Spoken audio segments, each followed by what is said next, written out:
Shalom. Loh, kok masih melempem? Shalom.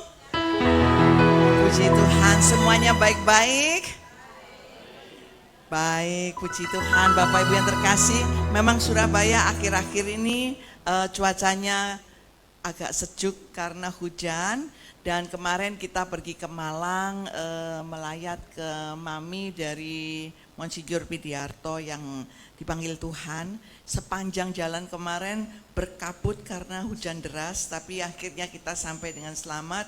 Dan setelah itu mereka mengadakan doa brevir dan saya sempat menyanyi, lalu kita balik pulang ke Surabaya.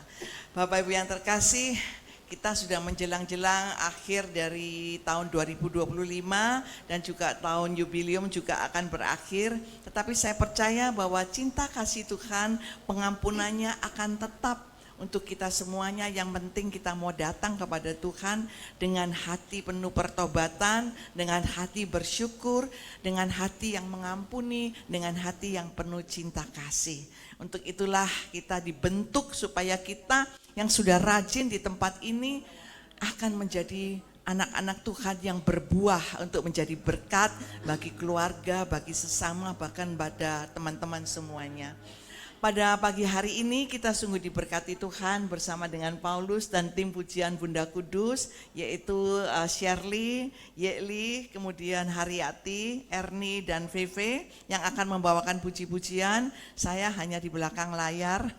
Dan juga pada kesempatan ini jauh-jauh dari Malang, Romo Dimas sudah hadir bersama dengan kita. Nanti kita doakan ya tahun depan Romo Dimas ini kalau membuat operet itu luar biasa, karena di awal Januari itu kami di Jakarta sama-sama ya Romo ya.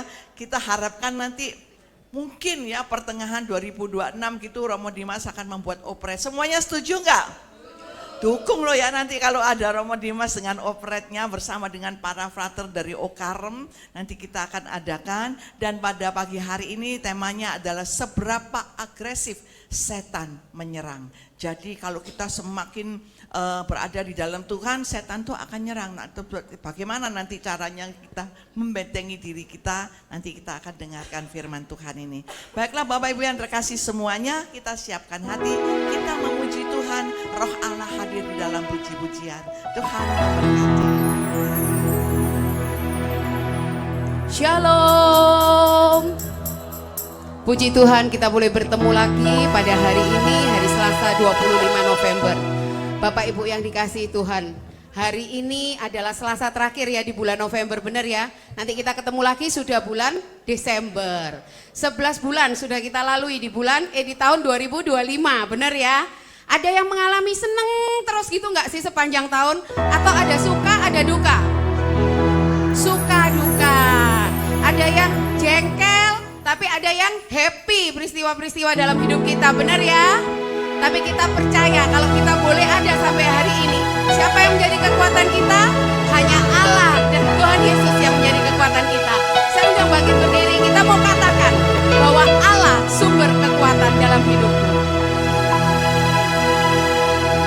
Allah sumber kuatku, Allah sumber kuatku, Allah sumber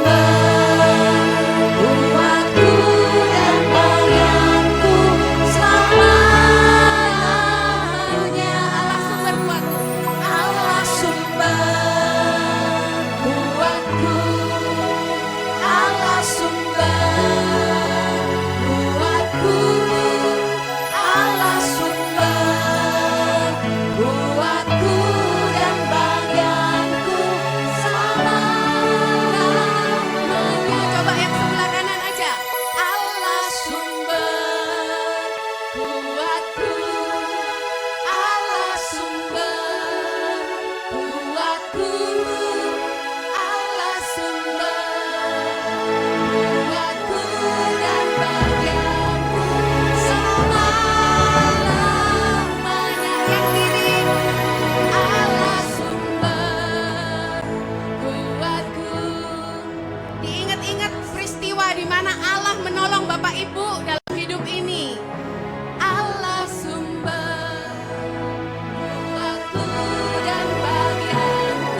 kekuatan kita.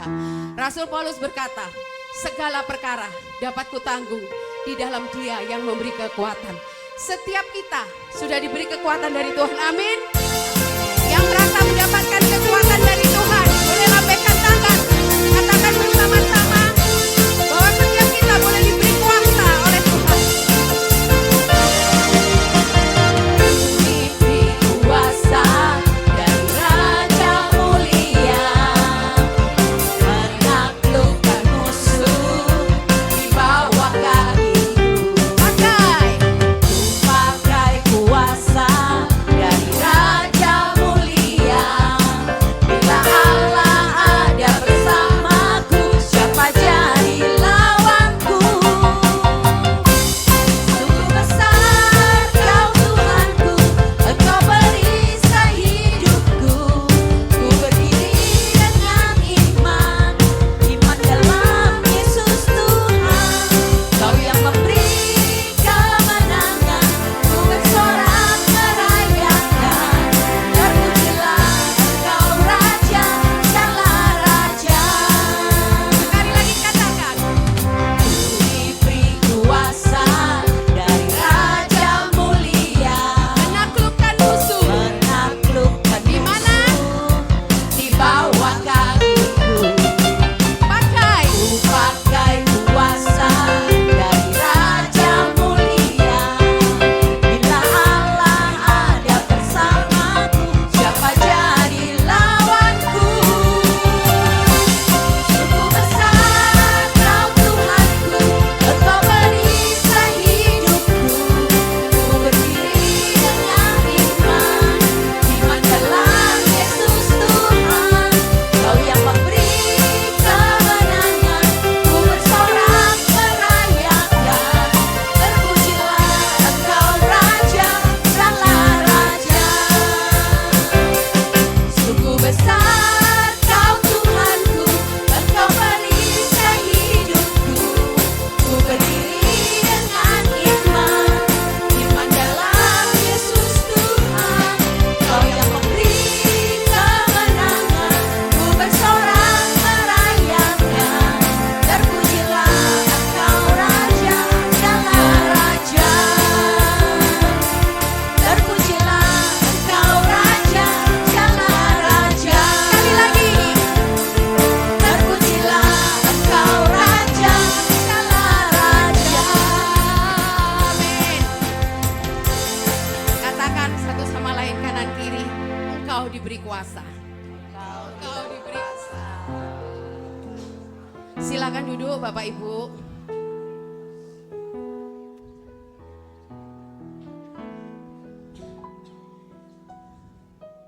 Saat ini kita mau awali persekutuan doa di dalam nama Bapa dan Putra dan Roh Kudus. Amin. Sungguh kami mengucap syukur sebab kami punya Allah yang seperti Engkau. Allah yang tidak pernah membiarkan kami berjalan sendiri. Allah yang begitu mengasihi kami. Bahkan Engkau yang mencurahkan kasih setia dan rahmat-Mu selalu baru dalam hidup kami. Bapa, kalau kami menoleh ke belakang hidup kami sungguh melihat perbuatan tangan-Mu itu nyata dalam hidup kami. Engkau tidak pernah membiarkan kami berjalan sendiri. Bahkan di dalam lembah kekelaman sekalipun, Engkau ada dan hadir bersama dengan kami. Seringkali kami tidak menyadari. Seringkali kami terus mencari-cari di mana Engkau. Padahal Engkau tidak pernah melepaskan genggaman tangan-Mu dari kami. Setiap hari Tuhan kami boleh melihat kuasa kasih-Mu nyata dalam hidup kami.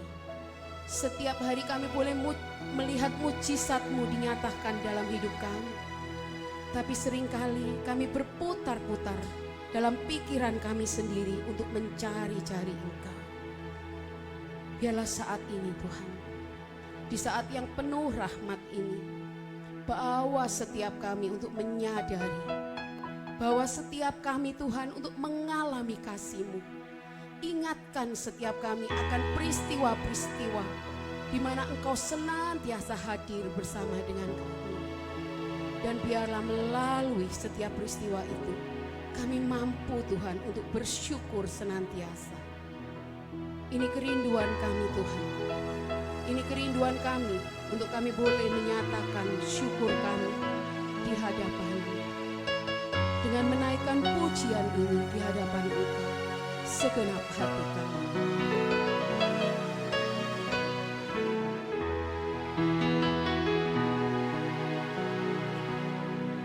Setiap hari kulihat kasih-Mu, setiap hari kulihat kuasa-Mu, setiap hari kulihat mujizat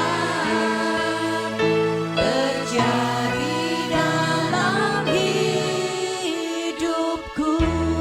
Kami nyatakan sekali lagi Tuhan,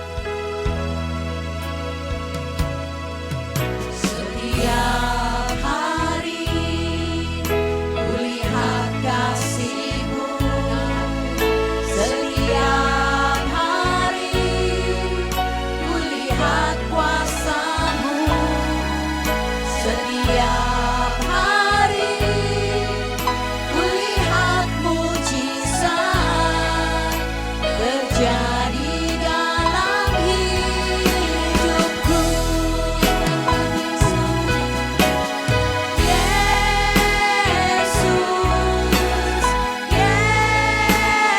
Yesus, ku cinta Kau lebih dari segala yang ada.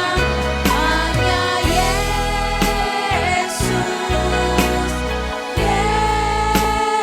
Kau segalanya bagiku. benar Tuhan, betapa setiap hari kami mengalami kasih-Mu.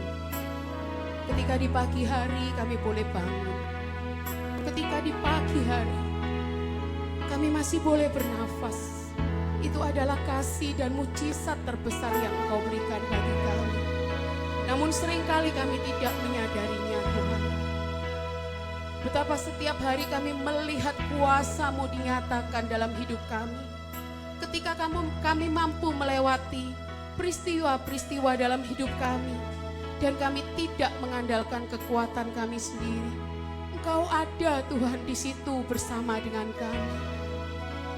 Ketika kami mau menyatakan Engkau Yesus segalanya dalam hidup kami, maka kami percaya bahwa Engkau membuka mata rohani kami untuk kami boleh menyadari Engkau Tuhan yang tak pernah meninggalkan kami. Biarlah saat ini dengan segenap hati kami mau nyatakan syukur kami di hadapan-Mu.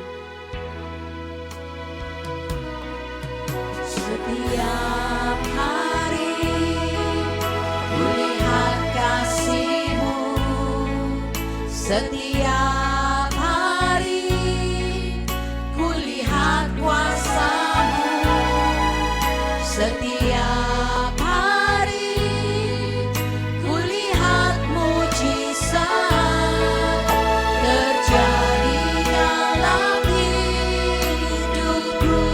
Panggil namanya Yesus, Yesus,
Sungguh hati kami limpah dengan syukur Tuhan.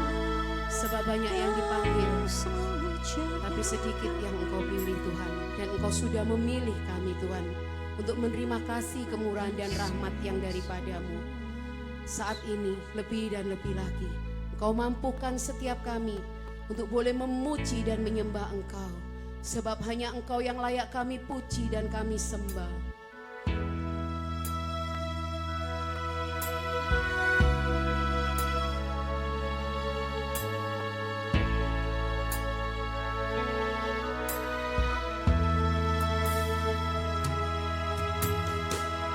Yesus, kami puja, kami sembah sebagai Raja.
Ingatlah akan segala kebaikanku dalam hidupmu dan jangan pernah melupakan aku.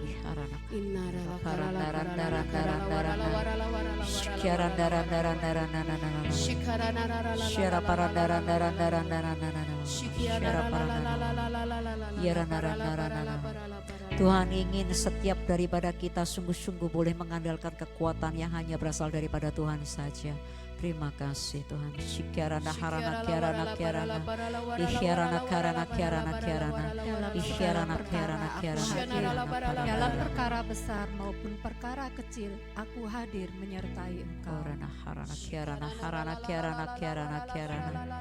Ihyarana kiarana kiarana kiarana kiarana. Ihyarana rana. Serahkanlah apa yang menjadi berhala-berhala dalam hidupmu saat ini anakku.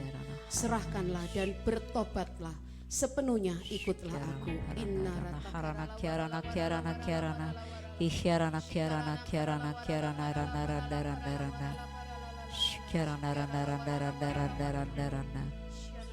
Kiarana randa randa randa randa.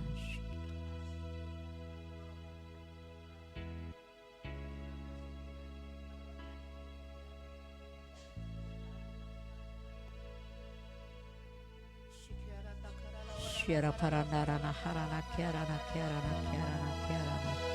Shikiarana harana.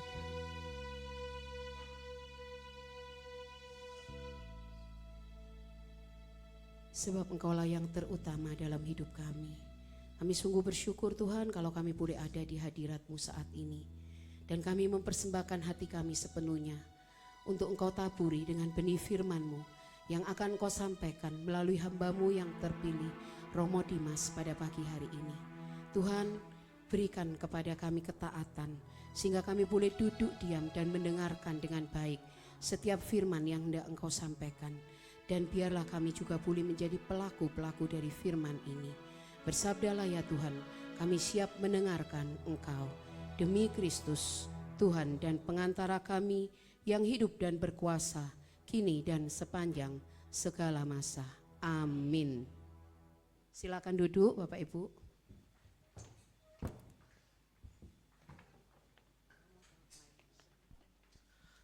Selamat pagi semua. Masih semangat? Shalom. Siapa yang tahu artinya shalom? Ayo Bapak Ibu. Salam. Terus apa lagi? Damai. Satu lagi? Penuh atau lengkap. Ketika para rasul setelah kebangkitan, iya toh, Yesus bangkit, para rasul takut, mereka pencar-pencar, terus Tuhan Yesus pergi cari mereka satu-satu. Cari mereka satu-satu, saat menampakkan diri Tuhan Yesus mengatakan apa? Damai sejahtera bagi kamu. Shalom Aleichem. Artinya apa? Kamu kemarin-kemarin takut, jangan takut. Karena saya ada di sini. Makanya itu Bapak Ibu Suster, saya lihat ada saudara-saudari yang terkasih. Hari ini kita lengkap. Karena Tuhan ada di tempat ini. Nah, saya minta kita untuk merenungkan. Ada beberapa, ada tema utama, tapi itu seberapa agresif setan menyerang. Tapi tolong Bapak Ibu, setiap kali saya sebut setan jangan lihat ke saya ya. Lihat kemana, ke atap gitu kan. Seberapa agresif setan menyerang. Tidak. Nah, mari kita siapkan hati, kita dengarkan sabda Tuhan ya. Dari surat Petrus yang pertama, kalau Anda bawa kitab suci, surat Petrus yang pertama itu di perjanjian baru Bapak Ibu ya, bukan, di perjanjian baru. Nah, bab 5,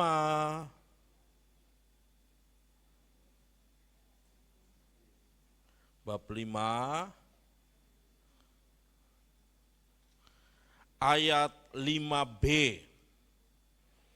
sampai ayat 9. Saya baca.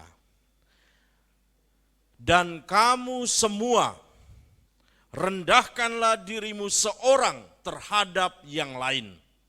Sebab Allah menentang orang yang congkak, tetapi memberi anugerah kepada orang yang rendah hati.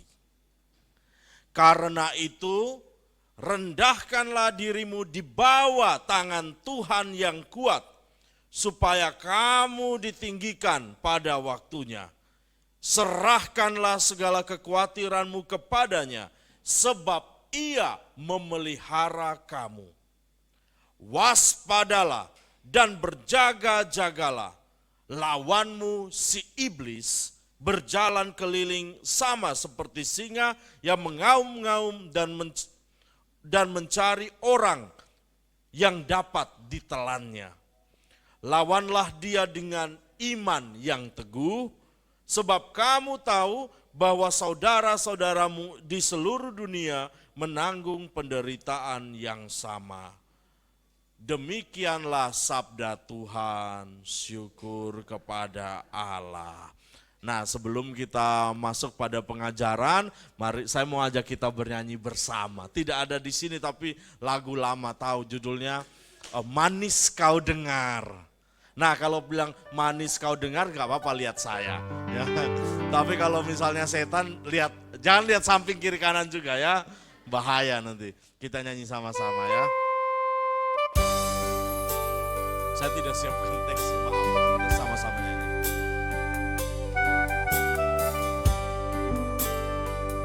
Salah satu lagu favorit saya, bahwa sabda Tuhan manis sekali.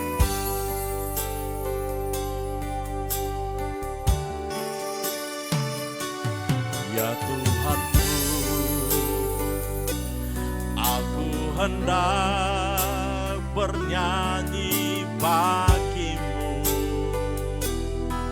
selama ku hidup.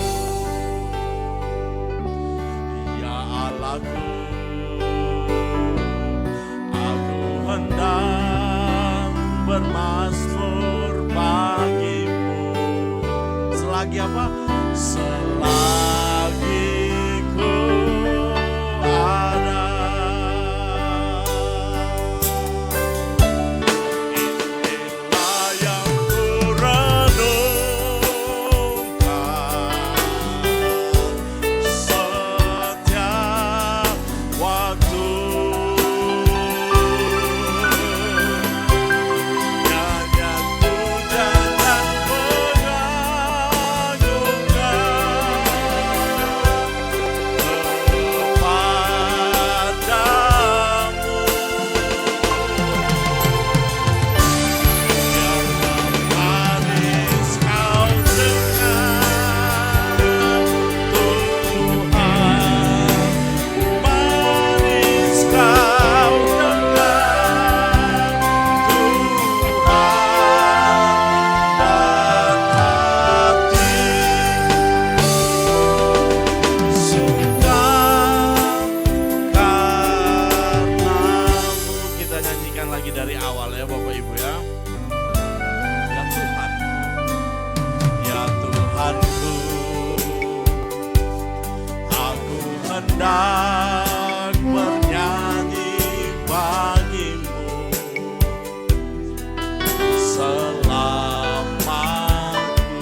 tangan semua.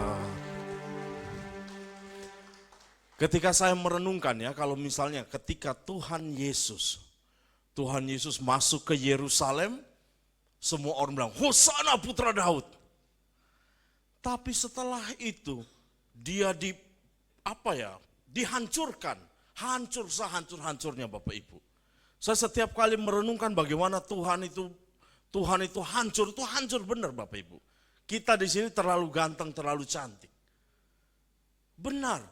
Dan ketika Tuhan jalan salib itu, kira-kira dia mendengar apa saja? Pasti banyak hujatan. Benar ya? Waduh, salib kita dengan segala hormat, ini masih sangat sopan. Badan Yesus masih mulus, masih ada kain. Bayangkan Tuhan kita dipermalukan tuh sampai rendah. Orang dia dicambuk dulu. Anda saja kalau terluka langsung pakai antiseptik, benar ya? Membersihkan debu, kuman-kuman. Tuhan dicambuk, diludahi ludahnya orang. Kita pakai 1 sendok saja gantian gak mau. Tapi Tuhan kita berapa ludah itu yang diludahkan ke dia. Karena dia dianggap sebagai orang yang menghujat Allah. Bayangkan berapa ribu orang meludah, belum lagi jatuh. Pak gitu. Jatuh, debu semua. Bisa dibayangkan, jadi mukanya belum lagi ya, bogem. Kena paks.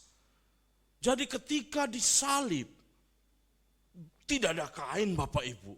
Karena tujuannya salib adalah dipermalukan sampai titik darah penghabisan. Sampai kamu mati pelan-pelan itu di atas gitu. Bayangkan Tuhan kita itu Bapak Ibu. Kita dengan sangat bangga ya, masih ada salib di atas. Nah, ini saya mau bersama-sama mengajak kita merenungkan itu dulu pertama. Untuk memasuki tema saya itu adalah ini, seberapa agresif setan menyerang. Bagus lihatnya di sana ya. Sengaja saya pasang foto kan, foto ini lihatnya. Seberapa agresif setan menyerang. Ya setan, setan bagaimana Romo yang kayak di film horor. Sekarang kan film horor di Netflix itu, waduh. Bapak Ibu, nama saya Romo Dimas. Saya tinggalnya itu bersama para frater. Frater saya itu umurnya 23 sampai 30. Cowok-cowok sehat-sehat semua, umur ya itu kami ada 21. Tapi kalau nonton film horor seru. Saya juga terpaksa ikut nonton, tapi saya gagah Ibu, saya nggak nonton. Saya cuma lihat ke sini. Tapi kalau film horor di Indonesia itu banyak sekarang. Kalau dulu kita kenal hanya cuman Susana, benar ya? Susana. Sekarang Susini, Susono banyak ya. Jadi film horor itu banyak. Yang Indonesia, yang kemarin tuh Mati Suri. Ada. Kalau dulu Beranak Dalam Kubur ya. Iya kan? Mati Suri. Terus Wajah Sebelah. Aneh-aneh. Setannya tuh aneh. Banyak itu yang, tapi Bapak Ibu polanya sama. Suster ngesot. Sekarang suster pakai hak tinggi ya. Tapi setelah saya nonton banyak film horor, jadi saya ahli ya. Ahli film horor. Polanya sama Bapak Ibu. Pertama pasti ada 1 orang, 2 orang yang buat kesalahan. Entah dia curi jimatnya orang lah, entah dia buatnya aneh-aneh. Entah dia menghujat yang ini, tapi biasanya orang yang mulai bersekutu dengan setan. Minta wangsit, minta jimat, terus pokoknya seperti itu. Nah, pertama senang-senang.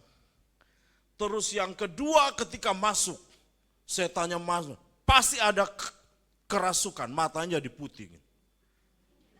Pasti itu. Terus nanti Ada orang yang melakukan pengusiran setan, mau imam Islam, imam Katolik, imam-imaman semua, pasti itu. Nanti setelah goncang, wah, pergi setannya. Pertanyaan, apakah setannya benar-benar pergi? Pasti setelah semuanya selesai, hingar-bingarnya selesai, darah-darah semua selesai, nanti bilang 2 minggu kemudian atau 2 tahun kemudian. Misalnya saya dulu kerasukan kan, wah gini. Terus nanti 2 minggu kemudian, oh ya Pak selamat datang, ramah mukanya.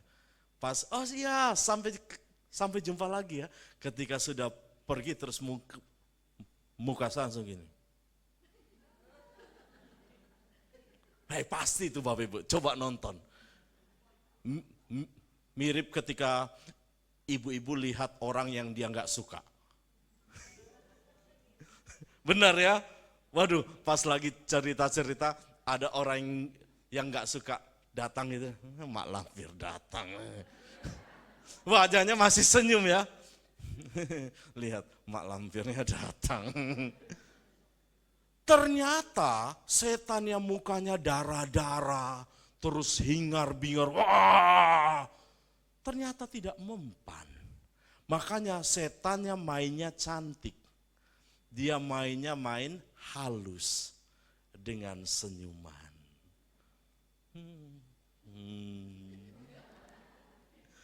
Oh, setan sekarang dia tahu. Bapak Ibu, kalau setan menampakkan diri kepada kita dengan wujud yang menyeramkan, saya yakin kita takut masuk neraka. Kita pakai logika saja. Kalau setan itu identik dengan sesuatu yang menyeramkan, yang benar-benar buat kita matanya begini. Saya bukan setannya Bapak Ibu, jangan. Kita ya, kalau misalnya setan menampilkan diri selalu identik dengan yang menyeramkan, kita semua tidak mau buat dosa lagi. Tapi setan kita, bukan setan kita, setannya dia, mainnya lebih halus. Itu, Satan is like a lion. Dia seperti singa. Tapi dalam Yesus adalah singa sesungguhnya. Jadi kalau misalnya kita takut setan, tapi nanti kita akan lihat ya setan yang bagaimana. Apakah setan yang menyeramkan atau setan yang tersenyum? Tapi Anda tahu semuanya Romo Koko ya? Tahu ya? Romo Koko baik. Tapi saya tuh pernah kaget dulu waktu kami sama-sama ada camping lah, bukan camping di Amerika. Nah, terus pas di hutan gitu, pas saya jalan terus ada yang in the middle of nowhere, dari mana-mana tuh siapa itu? Ternyata dari sana Romo Koko yang tertawa. Beliau kan tertawanya gitu ya. Tapi beliau bukan setan loh Bapak Ibu, bukan. Tapi gitu kan. Romo Koko, pewarta yang besar, ya kan? Pewarta yang besar. Memang besar, memang besar. Ya, tetapi itu seperti, tapi bukan setan yang sesungguhnya. Nanti setan sesungguhnya yang akan berbuat jahat dengan tersenyum. Dan itu lebih ngeri. Anda pernah tahu orang yang marah dengan Anda tapi tersenyum? Ya tuh, matanya marah. Saya sebelum jadi Romo tuh saya nyanyi Bapak Ibu, saya nyanyi di hotel. Iya toh, ikut manajemennya orang, terus di Bali, terus nyanyi kan sampai malam. Nyanyi sampai jam 2 pagi, bisa. Kadang-kadang harus dengan band, kan dengan band. Jadi lagunya tuh kita harus tahu 250-an lagu. Lagunya oldies, karena yang biasa punya uang yang paruh baya ke atas ya, atau makanya kita oldies, somewhere between dan lain-lain. Itu kalau misalnya ada yang request lagu, bilang lagu, saya tahu, tapi pemusiknya nggak siap, berarti daripada kacau balau kita bilang tidak. Tapi nanti saya yang kena, jadi manajernya, Senyum ini, senyum korporat ya. Mas Dimas, bisa ikut saya sebentar? Wih, saya sudah mati kawan. Ayo Mas Dimas, ikut saya sebentar. Pas sampai di belakang, dari senyum, anjing kamu. Saya sudah bayar. Pergi. Langsung. Wow, di dalamnya menangis, tapi di luarnya gini. Oh, dilatih, iya toh. Gigi itu apa namanya, gigi jangan terlalu terkatup, ada tuh aturannya. Ya. Padahal di dalam hati ini nangis. Ya, dari perkataan dengan senyuman bisa membuat luka yang mendalam. Waduh, saya tidak bilang dia setan ya, tapi pada saat itu saya seperti setan terlalu halus bagi saya. Itu tuh. Makanya ada kadang teman saya biasa, kan saya tinggal di Malang Bapak Ibu. Saya biasa kalau kerja untuk butuh keheningan karena saya dosen, kalau periksa ujiannya para frater, yang saya ajar tuh kalau satu kelas tuh kan sekitar 100-an. Kalau ujian kan tulisannya, tulisannya jelek-jelek Bapak Ibu, yakinlah. Nah maka itu saya butuh ketenangan. Biasanya saya perginya tuh di kolumbarium. Karena orang-orang yang di situ banyak, tapi hening semua karena sudah meninggal ya. Tapi saya tenang situ, saya bisa kerja sampai jam 12 malam sama itu. Iya, tapi saya bukan mau cerita tentang horor. Terus ada satu bapak, ini apa namanya, datang. Oke lah, hari pertama dia datang, tapi oke, saya meladeni, ngomong-ngomong gitu. Tapi saya ada kerja ini. Hari kedua datang lagi. Hari ketiga datang, saya mulai terganggu. Karena saya harus kerja, Terus saya bilang, Pak kok belum pulang? Di sini enggak takut setan tahu Pak? Dia bilang, itulah Romo, setan di rumah jauh menakutkan istri saya Pak. Ternyata dia lagi buat salah. Dia beli alat pancing tetapi ditipu orang. Puluhan juta ya, makanya istrinya lagi-lagi marah. Ternyata setan yang manusia lebih menakutkan. Nah, mari kita lihat ya.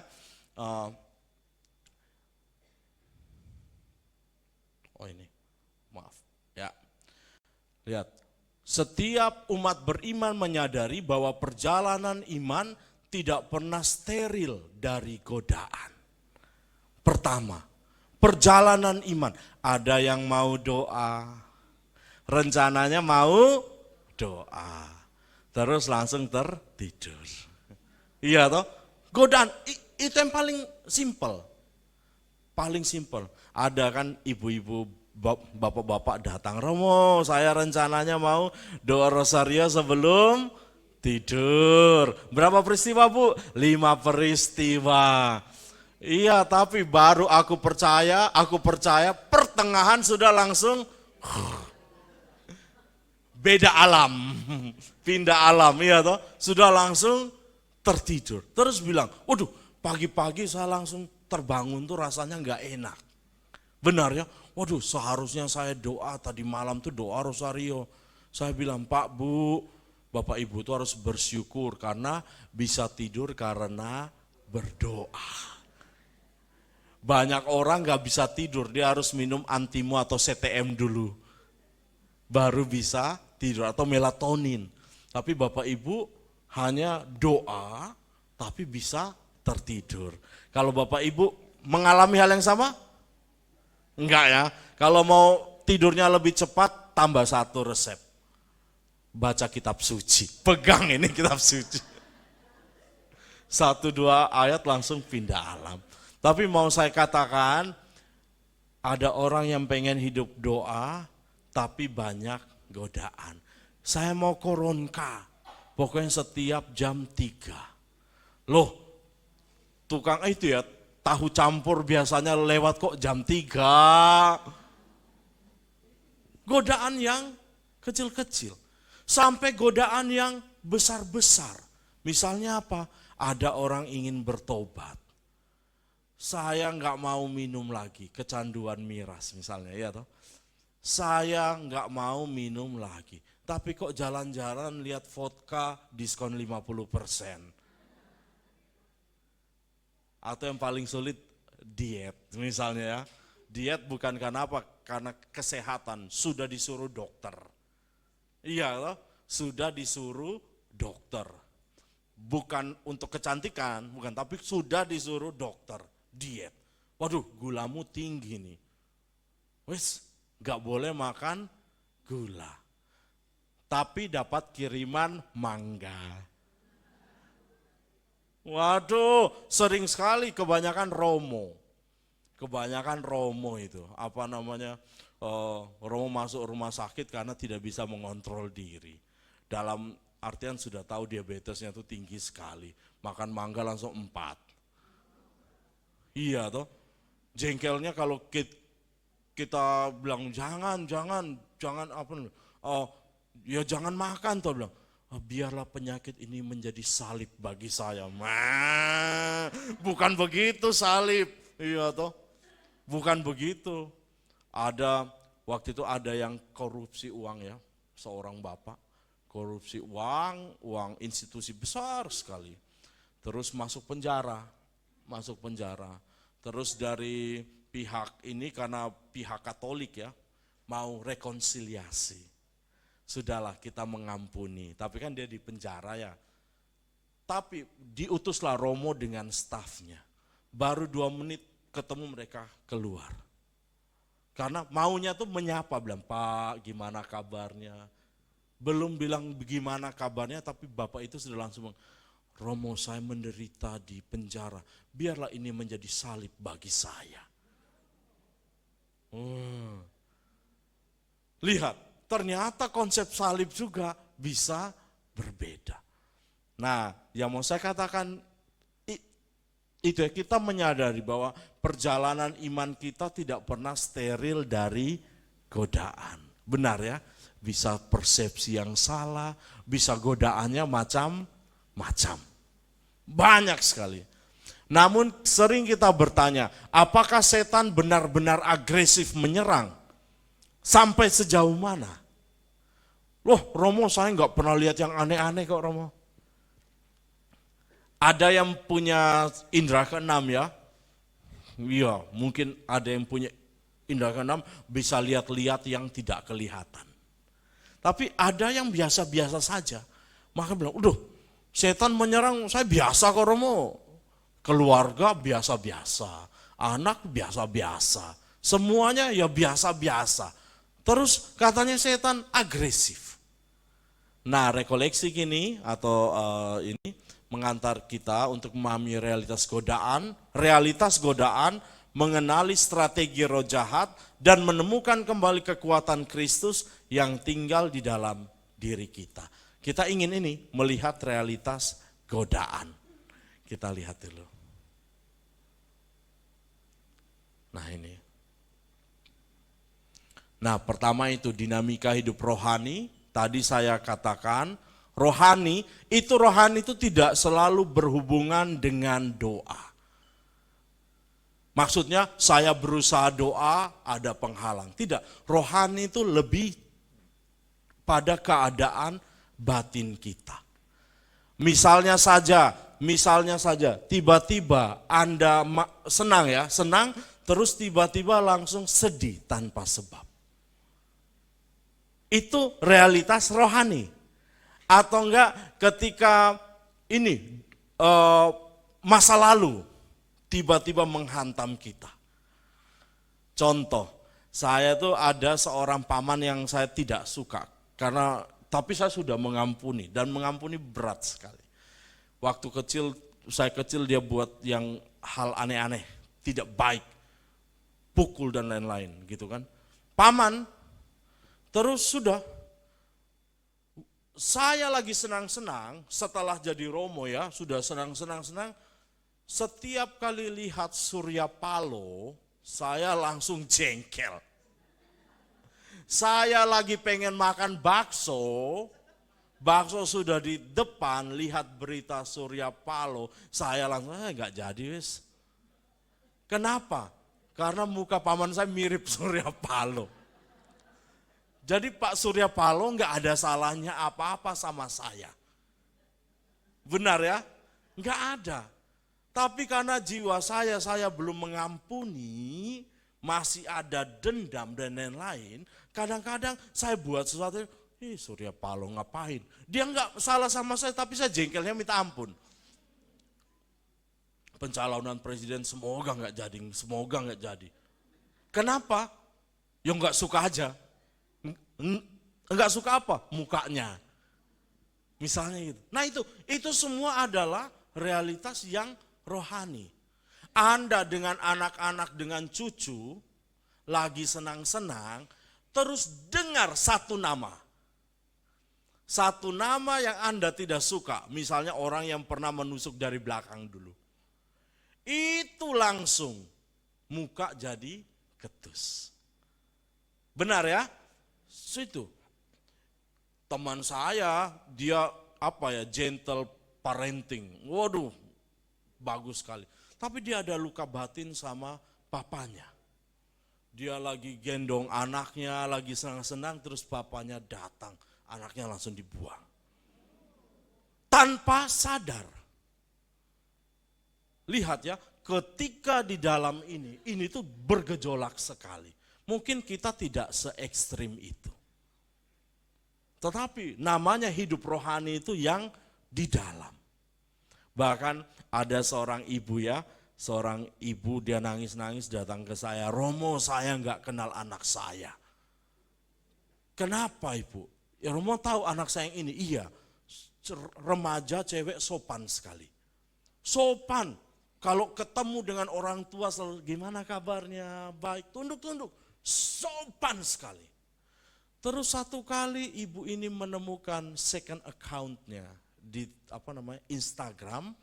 Second account itu yang rahasia-rahasia itu loh. Dia buat Instagram tetapi namanya disamarkan, bukan namanya dia. Waduh, bahasanya itu, kamu mati saja, kamu tuh gak layak tahu. Setan kamu dan lain. Waduh, ternyata apa yang kelihatan tidak terlalu mencerminkan hati. Benar ya?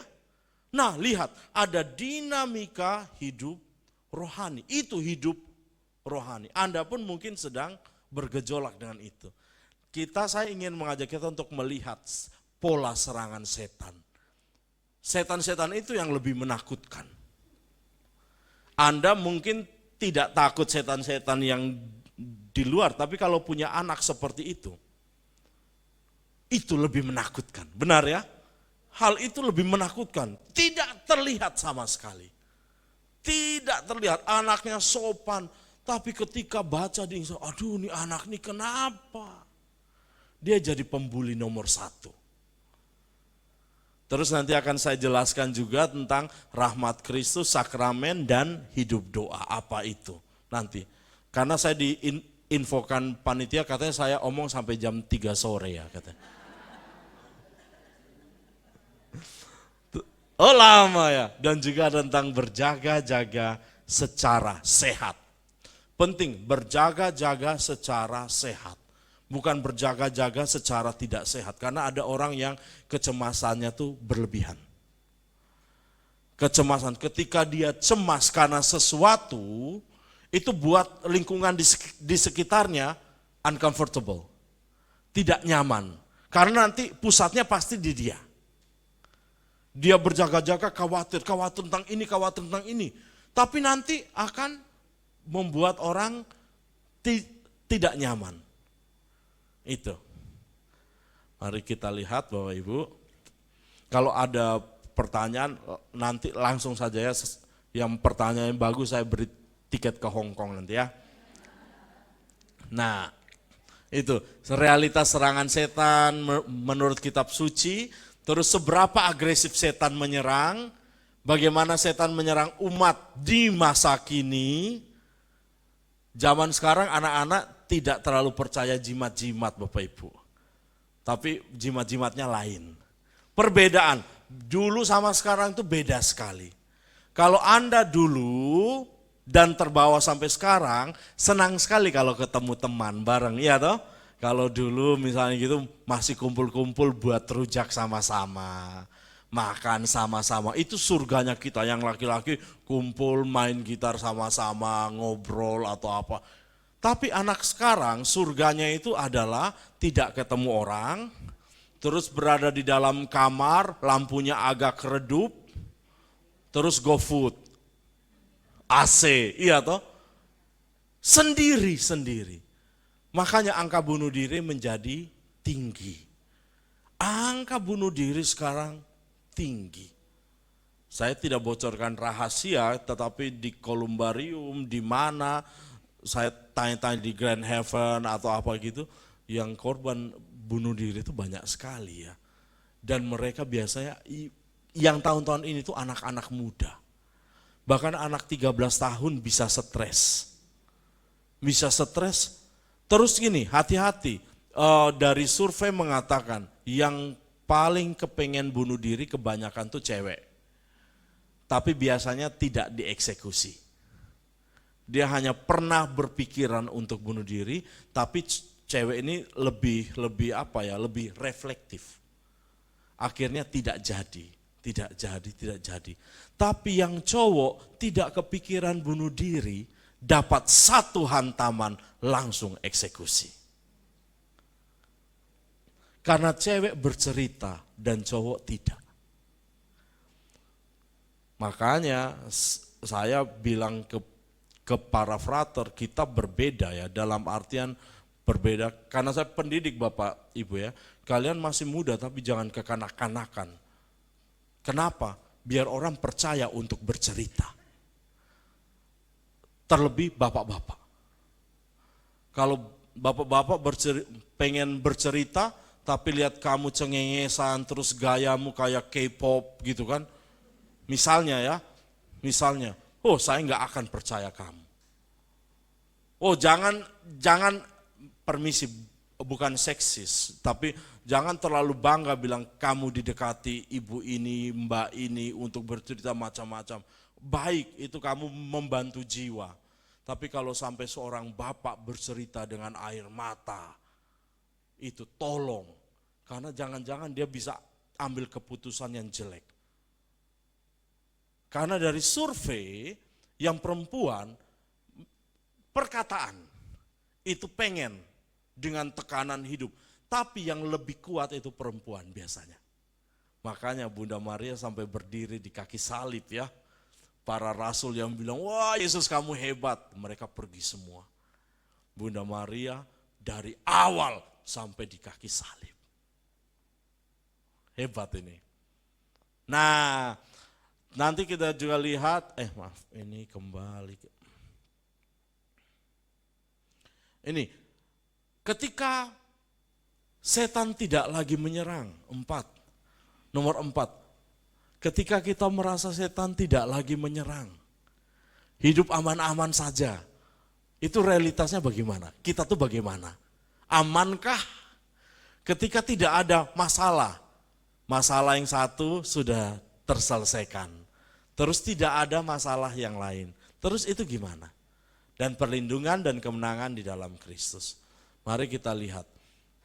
Realitas serangan setan menurut kitab suci. Pertama, setan itu nyata. Tapi bukan tandingan Allah. Kenapa? Loh Romo, kok setan itu nyata? Iya, Tuhan Yesus kan mengusir setan. Berarti setan itu nyata. Ada. Dan setan itu biasa merusak. Tapi dia bukan tandingan Allah. Makanya lawanmu si iblis sedang berkeliling sama seperti singa yang mengamuk mencari orang yang dapat ditelannya. Dan Efesus mengingatkan pergumulan kita bukan melawan darah dan daging, tapi melawan roh. Setan agresif bukan karena dia kuat, tetapi karena manusia mudah lengah. Setan itu ada, tapi bukan tandingan Allah. Makanya para saudara tahu Lucifer? Tahu? Lucifer? Lucifer artinya saya adalah sang terang. Lux. Saya adalah sang terang. Makanya Lucifer dilawan oleh siapa? Malaikat Mikael. Makanya kalau Anda di rumah mungkin ada patung ya. Patung Mikael buat gini. Mikael ya seperti saya tapi lebih kurus. Pedangnya begini terus injak kepalanya. Benar ya? Mikael bahasa Ibraninya mi artinya siapakah, K artinya seperti, L Allah. Jadi Mikael tuh kayak menantang, siapa yang ngaku-ngaku Allah? Lawan saya. Makanya semua iblis itu lawannya Mikael. Karena iblis, tadi kita dengar kesombongan, kecongkakan itu pasti iblis. Kecongkakan itu, makanya dia ngaku saya Allah, saya sang terang. Makanya Mikael bilang, oh sini, kamu di bawah kaki saya. Itu makanya namanya Mikael. Setan itu nyata, tapi bukan tandingan Allah. Allah jauh lebih kuat. Bapak Ibu, percaya kepada Tuhan itu penting. Benar, di luar konteks mistik. Kita saja kalau yang sering saya katakan mungkin Anda sudah pernah dengar. Kita naik pesawat, kita tidak tahu pilotnya siapa. Benar ya? Namanya siapa, ukuran sepatunya, ngapain juga kan? Tapi kita nggak tahu namanya siapa, pilotnya. Dikasih tahu, tapi kita nggak ada yang ingat. Benar ya? Nggak ada yang ingat. Istrinya siapa, tinggal di mana. Kita tidak tahu. Tapi kita berani naik pesawatnya dia. Kita berani naik pesawatnya dia. Tapi kita masih hidup sampai sekarang. Naik kapal nakodanya siapa, kita tidak tahu istrinya siapa, anaknya siapa, mertuanya siapa, kita tidak tahu. Tapi kita naik kapal, tapi kita masih hidup. Kita punya nakoda di dalam hidup namanya Yesus. Kita kenal. Ibunya nama siapa? Siapa yang bilang Elizabeth kena ini? Maria, muridnya kita tahu. Asalnya kita, bahkan cerita dia lahir kita tahu. Pertanyaannya, mengapa kita masih ragu masuk ke dalam kapalnya? Kalau kita dibaptis sampai sekarang, teruslah sampai akhir. Sampai akhir. Sangat indah kalau kita meninggal di dalam Kristus. Sangat indah. Apalagi kalau Anda yang biasa berdoa sebelum tidur, doa rosario, teruskan. Karena sangat indah ketika kita meninggal di dalam doa. Waktu kami frater biasanya jaga romo-romo yang sepuh Bapak Ibu. Romo yang sepuh, yang sakit, terus yang sudah sepuh. Satu kali saya jaga seorang romo. Beliau meninggal. Saya tahu beliau meninggal. Tidak pakai alat-alat sih, meninggal alami. Terus saya panggil perawatnya, saya bilang Romo sudah meninggal, sudah tindak ya, pergi gitu kan. Terus loh kok frater tahu? Iya, tangannya sudah tidak bergerak. Ternyata beliau rupanya selama hidup selalu doa rosario saat tidur. Sehingga karena sudah dilakukan bertahun-tahun, ketika sudah sepuh tidak berpikir lagi, tangannya tetap bergerak. Di atas perut tidak ada rosario, tapi tangannya begini. Saya hitung-hitung pas satu Salam Maria. Salam Maria. Selalu ketika ini tidak bergerak, saya tahu beliau sudah meninggal. Berbahagia sekali kalau kita meninggal dalam keadaan doa rosario. Jangan-jangan Anda meninggal dalam keadaan begini, scroll HP.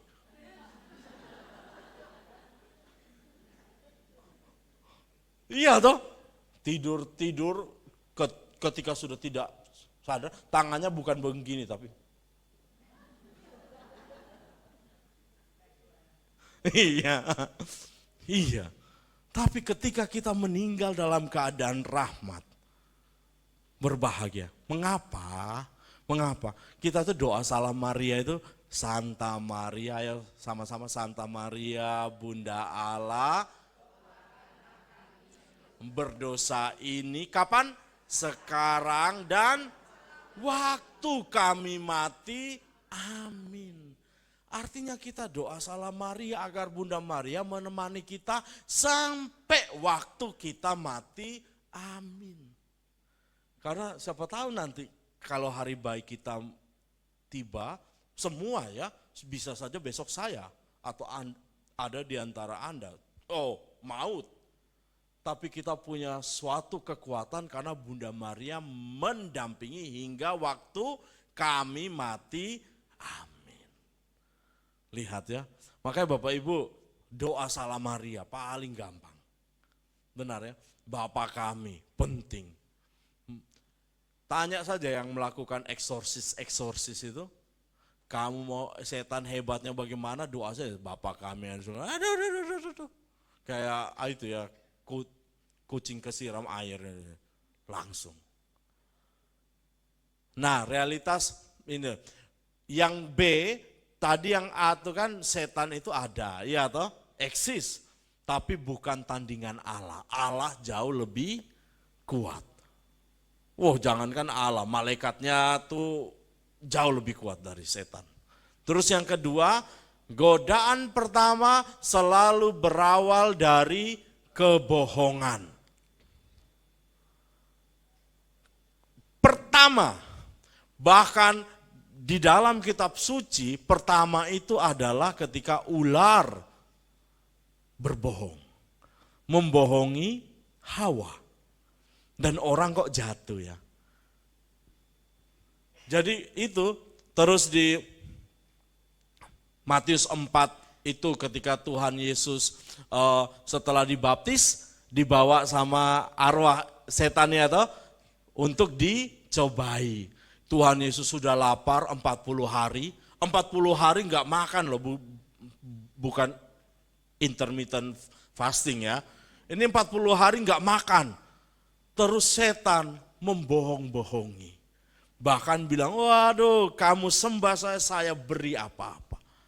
Tapi Tuhan Yesus tidak jatuh. Nah, serangan setan paling tajam pada pikiran dan interpretasi. Artinya Bapak Ibu, jangan menjadi setan-setan bagi yang lain. Berbohongnya itu cuman cukup untuk anak kecil ketika suruh minum obat. Ini permen, gak apa-apa itu. Tapi kalau misalnya dalam relasi juga, Bapak Ibu saya masih 37, belum pernah menikah, tidak akan menikah ya. Tapi karena saya single, saya dengarnya banyak. Saya gak ada pengalaman rumah tangga ya. Tapi karena saya seorang romo, single, saya dengarnya banyak. Dari pihak laki-laki maupun perempuan. Selalu keretakan terjadi karena kebohongan. Ketika ada indikasi kebohongan biasanya menjadi akar permasalahan. Benar, maka itu mulailah dengan terbuka. Terbuka itu sejujur-jujurnya itu tidak perlu hal-hal yang besar. Dari hal-hal yang kecil. Misalnya apa? Password HP dikasih ke suami atau dikasih ke istri. Hal-hal itu, atau enggak kalau anak cucu Anda mau jujur atau apa, mereka ada inisiatif beli apa, oh ya password saya ini HP. Saya punya HP Bapak Ibu, saya punya HP tapi saya tinggalnya tuh di biara. Karena sebagai pendidik ya, sebagai formator kan tinggal dengan para frater. Saya sampai bosan Bapak Ibu. Karena di rumah ketemu mereka, ngajar juga saya ngajarnya mereka. Kadang-kadang bosan. Tapi ada banyak hal yang harus saya ajar. Salah satunya yang saya ajar itu, ini HP saya bisa jadi HP publik.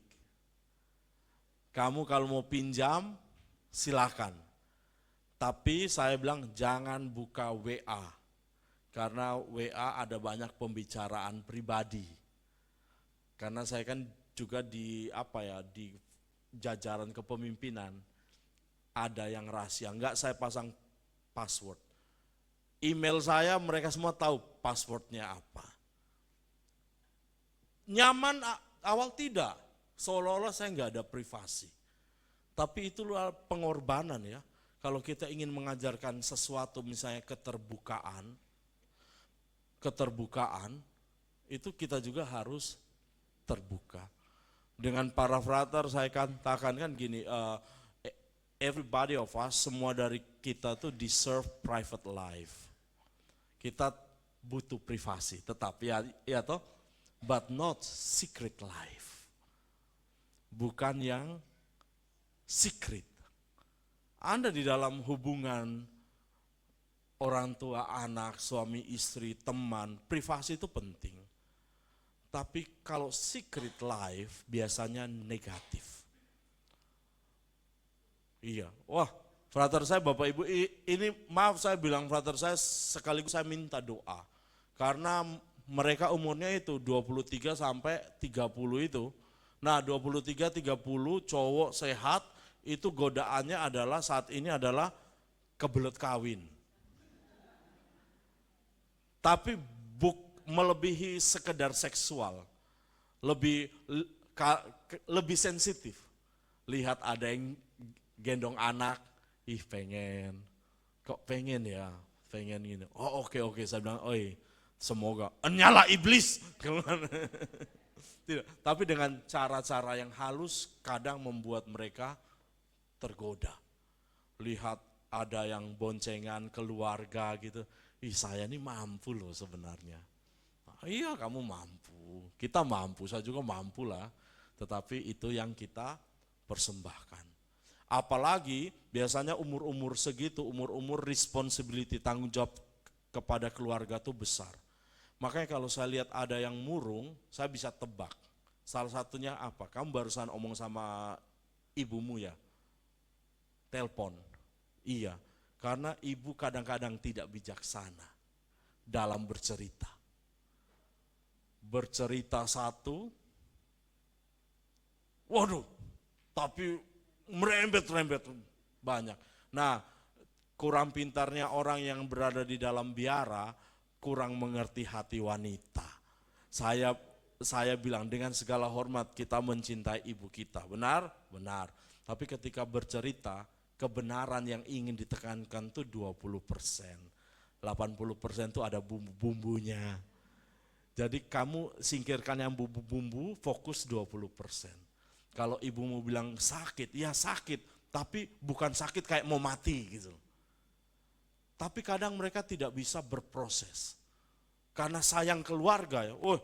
Bapak Ibu, saya tuh makanan hari-hari lihat kalau Romo bisa bicara. Anak muda gagah-gagah menangis. Saya bingung, saya mau buat apa?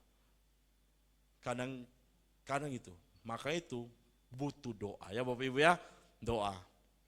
Biar mereka tetap kuat. Kembali ke topik, godaan pertama selalu berawal dari kebohongan. Dan biasanya kebohongan yang satu akan menimbulkan kebohongan yang lain. Kayak berusaha tutup. Akhirnya kebohongan itu menjadi besar. Terus intensitas, godaan yang terus menerus. Pikiran yang berulang, kecemasan. Anda ada dendam, ada rahasia. Benar ya, semua rahasia. Saya menghargai orang yang mempunyai luka batin ya. Dalam arti, Romo saya sudah dari dulu tuh Romo mengampuni ini. Tapi kok berulang-ulang ya Romo ya? Ya karena kita manusia Bapak Ibu. Kita akan lupa orang yang buat sakit kita tuh ketika kita sudah di dalam peti. Pasti nggak ingat. Benar, tapi karena kita masih ingatan bagus, kita sehat, Sekali orang buat kesalahan, kita masih ingat. Terus Romo, mengampuni bagaimana? Ya sudah, kamu terima itu tapi ya sudah saya mengampuni. Saya ingat tapi mengampuni. Kalau luka, orang buat jahat kepada kita itu sama seperti orang tuh menorehkan sesuatu. Luka, benar ya? Dan luka buat kita sensitif, benar ya? Anda punya kena gores ini saja kan, gores, shoot gitu, gores ini. Rencananya orang tuh mau lihat Romo Dimas arlojinya gitu kan. Tapi ketika mau pegang jam tangan saya langsung gini. Kenapa? Karena saya pikir dia mau menyentuh luka saya. Sehingga saya tarik. Nah kalau kita punya luka enggak diobati, akhirnya sensitifnya minta ampun. Orang ngomong A, tapi dia langsung overthinking, waduh ini pasti ngomongin saya tuh. Selalu seperti itu. Ya, tapi berulang. Kalau tidak diobati bisa hajat. Habis. Ada orang yang terluka karena pikirannya sendiri, Bapak Ibu. Nah itu situasi tekanan batin, konflik keluarga. Namanya dengan keluarga yang kita ini kan, ini loh Bapak Ibu, kenapa Tuhan Yesus mengatakan kasihilah musuhmu? Kenapa Bapak Ibu? Kasihilah musuhmu. Karena apa? Anda, orang itu, Anda kenal Abdullah? Ada teman saya namanya Abdullah. Anda kenal? Tidak. Apakah Anda membenci teman saya? Karena apa? Siapa yang Anda benci kalau gitu? Orang yang Anda kenal. Semakin dekat orang, itu bisa menjadi potensial musuh. Karena yang paling bisa menyakiti adalah orang yang sering berinteraksi dengan kita. Kayak hari ini bilang I love you, besok piring terbang. Nah, ketika situasi piring terbanglah, kata-kata Yesus menjadi kuat. Kasihilah musuhmu. Karena orang di sekitar kita kadang kawan, kadang lawan. Terus kalau kita benci-benci terus, ya sulit. Semakin jauh-jauh gitu. Itu sebenarnya Tuhan Yesus mengatakan kasihilah musuhmu, karena siapakah musuhmu? Yang berpotensi jadi musuhmu itu adalah orang di sekitarmu. Anak bisa jadi musuh loh. Benar ya? Orang tua bisa menjadi musuh. Oh, anak yang puber ya Bapak Ibu ya. Waduh, memusuhi semua orang itu ya biasanya ya. Untung saya tidak punya anak. Mengandung saja terus. Iya toh. Nah ini. Sudah lama ya. Nah ini seberapa agresif, terarah. Ini Anda bisa dapatkan PowerPoint saya, silakan. Ada PowerPoint, ada PDF, hanya untuk baca-baca saja. Nah ini saya tidak membahas semua ya. Ada seberapa agresif setan menyerang, seharusnya selalu terarah. Serangan pada titik paling rapuh. Saat seorang lelah, kesepian, dan atau frustrasi. Saat orang, makanya bayi, anak itu marah saat kapan? Lapar. Benar ya? Lapar. Maka itu kedewasaan kita jangan seperti kedewasaan anak. Maksudnya apa? Mood kita berubah hanya karena kita tidak mendapatkan apa yang kita inginkan. Kadang-kadang ada banyak orang dewasa tapi tingkah seperti anak-anak. Langsung tantrum. Ketika orang tidak siap dengan kata no. Anak kecil dia kenal ya, dia tidak tahu banyak kata, tapi Anda bilang ya tidak boleh atau no, itu bisa nangis loh. Apakah kedewasaan kita seperti itu juga? Penting. Kalau Tuhan bilang tidak. Nah ini, setan pada titik yang paling rapuh. Terus ketika seorang sedang bertumbuh secara rohani. Makanya tuh ada yang bilang, waduh Romo, saya kira doa itu bisa menjawab segalanya. Saya doa Romo, Tuhan tolong hapuskanlah utang saya. Besoknya tambah. Atau enggak orang-orang yang barusan dibaptis, biasanya ada banyak, aduh saya barusan dibaptis, kok setelah dibaptis ini cobaan hidup semakin banyak ya. Kadang-kadang setan itu mengganggu ketika kita semakin dekat dengan Tuhan. Kalau Anda semakin sering merasa diganggu, jangan-jangan itu tanda bahwa oh iya, saya tuh karena selalu ikut bindoman tiap hari Selasa. Lihat ya, waduh itu. Ketika doa mulai berkurang juga bisa. Lihat ya, bagaimana setan menyerang umat di masa kini? Nah itu melalui budaya populer, salah satunya pornografi, terus konsumerisme. Anda mungkin tidak mempunyai tantangan, tapi aduh anak remaja sekarang Bapak Ibu akses pornografi itu tinggi sekali. Hati-hati anak cucu tolong dijaga. Karena apa nanti brain rot, otak juga busuk. Bukan apa, akhirnya tidak ada melawan kehendak. Karena yang namanya dorongan nafsu itu paling kuat dalam tubuh manusia, nafsu itu paling kuat dalam hal seksualitis. Iya toh? Terus kalau sudah terpapar ke anak-anak yang belum bisa berefleksi, karena nikmat, dia nggak pikir lagi, langsung. Akhirnya kehendak itu tidak kuat. Kalau bahasa orang Jawa itu nanti kurang rekoso. Tidak bisa menolak yang tidak baik. Karena apa? Setiap kali itu dituruti. Dan dengan citranya terhadap wanita atau pria menjadi turun. Citranya akan turun. Dia tidak menghargai seorang sebagai wanita yang utuh. Seperti itu Bapak Ibu. Ya itu setan konsumerisme membuat orang merasa kurang terus. Mau melalui media digital, perbandingan diri yang viral itu. Kalau kita biasa-biasa.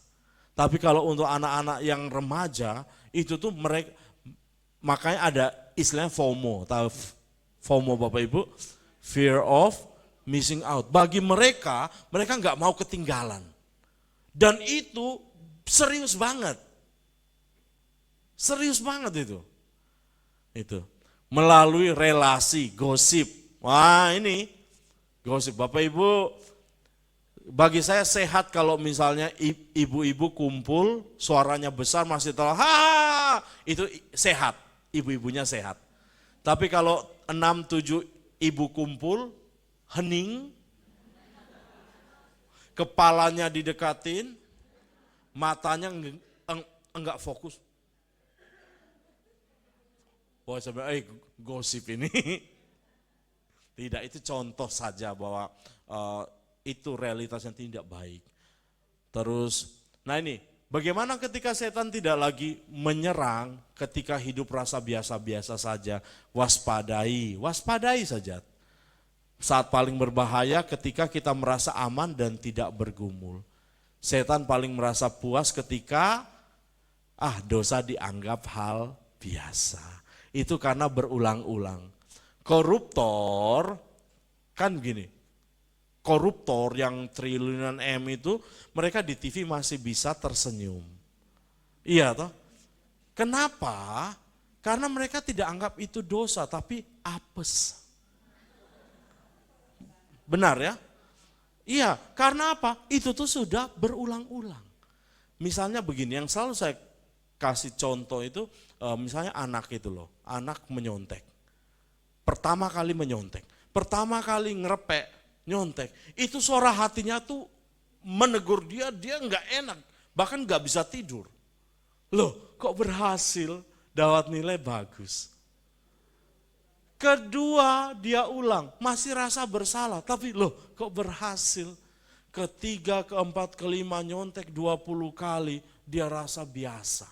Bangga. Saya pernah, teman saya bilang, Dimas kamu dapat berapa? 70. Enggak nyontek ya, saya loh nyontek, 90 nih. Kayak itu prestasi. Nah, lihat ya, kalau dosa dianggap hal yang biasa, itu bahaya. Tempeleng anak, pertama kali rasa dosa, benar ya? Nangis-nangis tempeleng, pak gitu. Aduh, saya kan harus menjaga, melindungi. Nanti 3-4 kali, oh gampang, nangis-nangis tak tempeleng aja, pasti diem. Itu dosa yang berulang.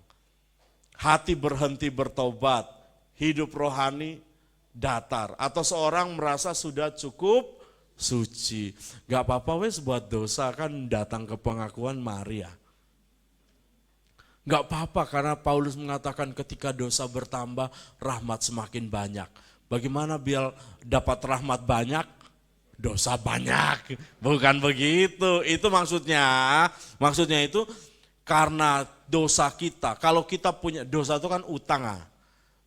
Mana yang lebih bersyukur? Utangnya 2 juta dihapus sama orang yang punya utang 200 juta dihapus. 200 juta. Kesimpulannya mari berhutang 200 juta gitu. Bukan kan? Tetapi apa? Ketika kita merasa kalau kita hati kita bersih, kita dekat dengan Tuhan, kita merasa kita berdosanya banyak Bapak Ibu. Orang yang dekat sama Tuhan akan merasa berdosa. Kenapa? Dia bisa lihat dirinya secara jelas. Secara jelas. Tapi kalau orang yang hidupnya tidak baik, dia rasa bahwa ini bukan dosa. Wih, matian. Nah itu ya. Terus, nah perlindungan Bapak Ibu, ada sakramen sebagai benteng, ada ekaristi, rekonsiliasi dan sakramen lain. Nah itu bisa dibaca, hidup doa yang jujur, terus komunitas iman Bapak Ibu. Makanya di Bindoman ini tolong setia, ya kan? Karena apa? Kita komunitas itu nanti saling mendukung dengan berbagai cara.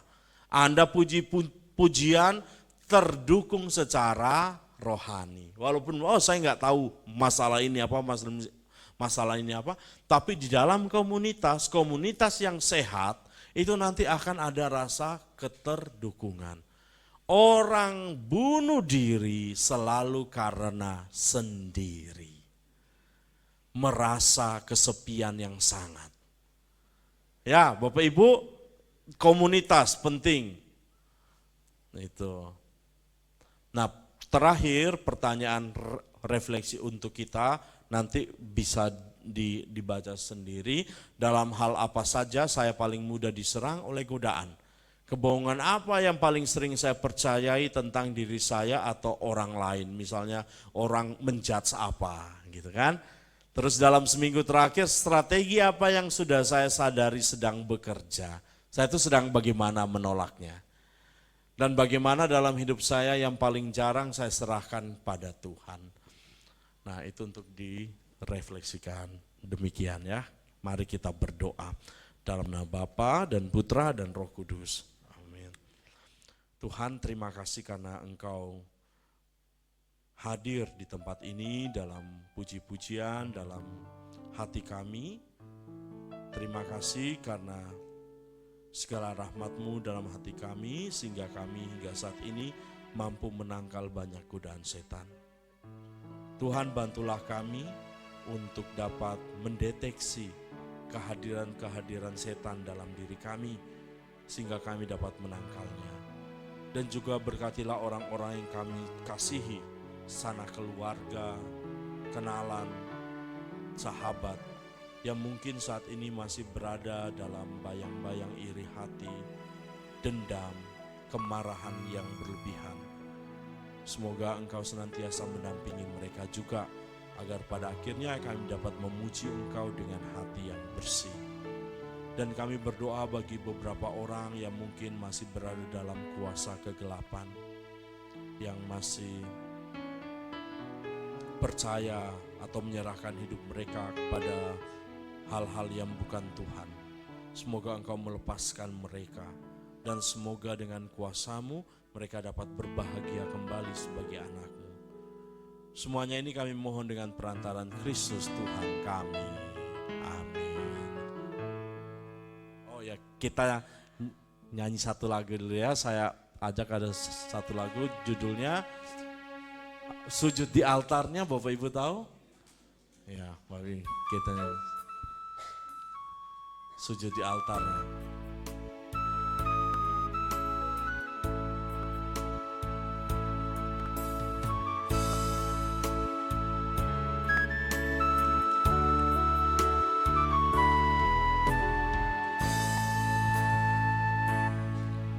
Bila hati terasa berat, tak seorang pun mengerti bebanku. Ku tanya Yesus, apa yang harus ku buat? Dia berfirman, mari datanglah. Dia akan selalu menurut bebanku. Ku bawa Yesus, Dia pikul salah bebanku. Sama-sama sujud di hadapannya, ku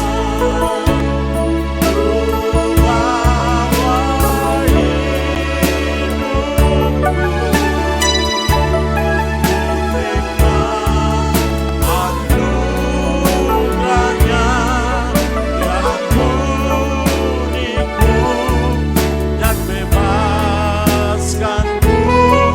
Dia ubah hidupku, barui hatiku.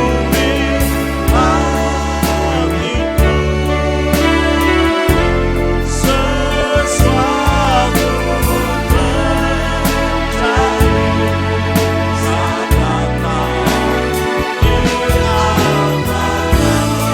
Sujud di altarnya,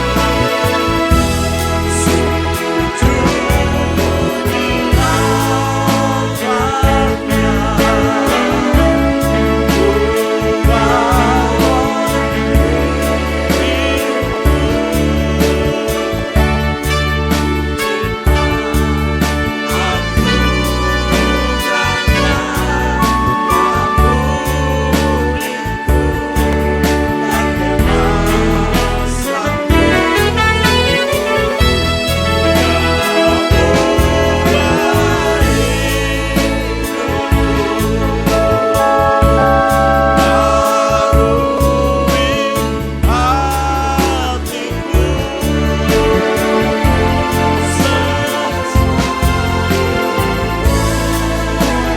sesuatu terjadi, sesuatu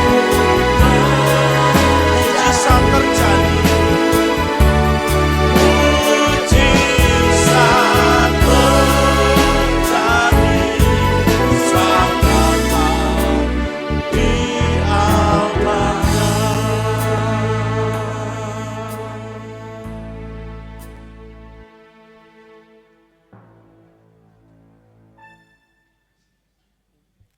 Terima kasih Romo Dimas untuk firman-Nya. Hanya dengan sujud di altar Tuhan kita mampu untuk mengalahkan setiap serangan-serangan si jahat. Ada beberapa pengumuman. Kita akan bertemu kembali dalam komunitas, yaitu hari Selasa tanggal 2 Desember jam 10 di tempat ini, dan kita akan dilayani oleh suster-suster dari Putri Karmel Tumpang ya, dengan tema Aku Ini Jangan Takut. Nanti ada pelayanan PDP oleh suster-suster Tumpang. Silakan boleh diajak untuk saudara-saudaranya, boleh diajak teman-teman untuk boleh hadir semua. Kembali kita berjumpa Selasa 2 Desember 2025. Selanjutnya Untuk hari Kamis tanggal 27 November, Deliverboom pada pukul 10 melalui Zoom. Nanti line Zoom-nya bisa ditanyakan di sekretariat atau kalau di WhatsApp, itu ada, boleh di capture. Atau di WhatsApp itu ada channelnya Bunda Kudus, silakan di follow channelnya Bunda Kudus di WhatsApp sehingga tidak ketinggalan pengumuman-pengumuman. Dengan tema Taman Eden dan Surga, dua entitas yang sama, tanda tanya lah. Kita akan tahu kalau kita mengikuti Deliverboom pada hari Kamis tanggal 27 November yang akan datang, dibawakan oleh Romo Budiono. Sudah ini, saya undang Romo Dimas. Bersama dengan Bapak Ibu sekalian, saya undang untuk bangkit berdiri, kita sama-sama mendoakan saudara-saudari kita yang pertama kali hadir supaya tetap setia Romo ya.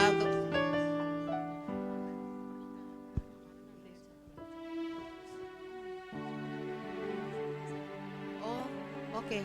Ada yang ulang tahun pernikahan juga, silakan untuk maju ke depan. Oh aduh nih senior banget ini. Kok Ave sama Cik Leni. Silakan ayo. Ini yang ulang tahun ya, Pastor. Di tengah sini nih yang teman-teman kita semua bangkit berdiri, kita juga ikut mendoakan bersama dengan Romo Dimas. Ya, Bapak Ibu silakan berdiri. Kita menggunakan, ketika dibaptis kita menerima imamat umum. Nah, imamat umum itu untuk memberkati satu sama lain. Maka itu saya mohon kita untuk memberkati mereka dengan doa. Mari kita siapkan hati dalam nama Bapa dan Putra dan Roh Kudus. Amin. Kita ulurkan tangan kita ke atas orang-orang yang kita doakan. Tuhan Yesus yang hadir di sini, terima kasih atas berkat-Mu, atas pertemuan kami, khususnya berkat-Mu atas orang-orang yang terberkati, mereka yang baru saja bergabung bersama kami untuk memuji Engkau dalam bindoman ini, Bapak Ibu yang merayakan hari ulang tahun pernikahan, dan juga Bapak Ibu yang merayakan hari kelahiran. Tuhan, pandanglah mereka dan semoga Engkau senantiasa mendampingi mereka dalam suka dan duka, terutama ketika mereka menghadapi persoalan yang tampaknya tidak ada jalan keluar. Kiranya Engkau menuntun tangan mereka sehingga mereka dapat menemukan jalan keluar yang baik. Dan berkatilah juga ya Tuhan keluarga mereka, anak, istri, orang tua, saudara-saudari. Berkatilah juga pekerjaan mereka dan segala sesuatu yang mereka usahakan demi kebaikan. Semoga semuanya dapat berhasil menurut kehendak-Mu. Semuanya ini kami mohon dengan perantaraan Kristus Tuhan kami. Amin. Tuhan bersamamu. Semoga Bapak Ibu senantiasa dilindungi, dibimbing, dan diberkati oleh Allah yang Maha Kuasa, Bapa dan Putra dan Roh Kudus. Amin. Dan juga bagi Anda sekalian yang mendukung pelayanan ini, khususnya panitia, semoga Anda semua senantiasa dilindungi, dibimbing, dan diberkati oleh Allah yang Maha Kuasa, Bapa, Putra, dan Roh Kudus. Amin.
segala